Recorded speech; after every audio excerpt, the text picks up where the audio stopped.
Is drinking too much red wine holding you back from getting into the shape that you want, losing the gut for good?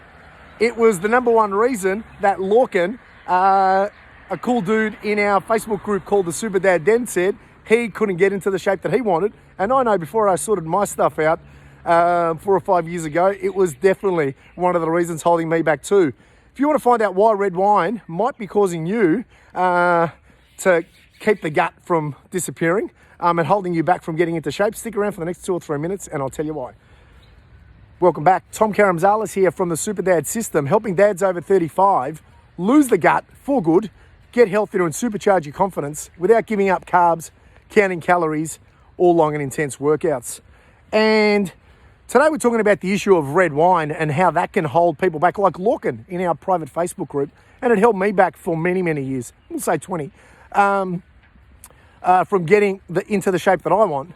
And the thing is with red wine, it's a really good, well, grog, after a long day at work. I remember being on the phone, doing deals, sending emails, being in constant meeting to meeting, coffee on the go. And what do you want at the end of the night? You just want to unwind, chill out, relax. So Sonia and I would crack open, a bottle of red, have a glass, 2 glasses, maybe 3, and so the story continues. And so it's a great sedative. Red wine and alcohol is a great sedative. I'd fall asleep on the couch, knockout style, or I'd, go to bed and I'd be out cold.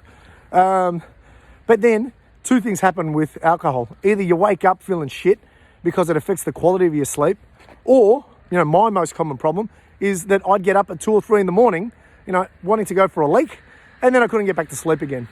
Because red wine, as good as a sedative as it is, it really messes with your sleep mechanism. So, my tip for today is, on a school night, my rules these days are avoid red wine and alcohol on a school night. I have it on a Friday night, I have it on a Saturday night. Not every Friday or Saturday night, but I'm okay with that because I know that if I wake up in the middle of the night, it doesn't matter the next day. And if I do have to have some red wine during the week, or if you're going to have some red wine during the week, have it earlier on in the night, as long as you can before you fall asleep, and it gives you the best chance of not messing with your sleep cycle.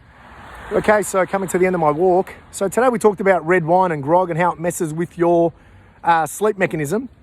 If you want to know my first 3 steps that I took to lose the gut for good without diets or long and intense workouts, there'll be a link down the bottom of the page here. You can download a free guide that I put together, the SuperDad Quick Start Guide.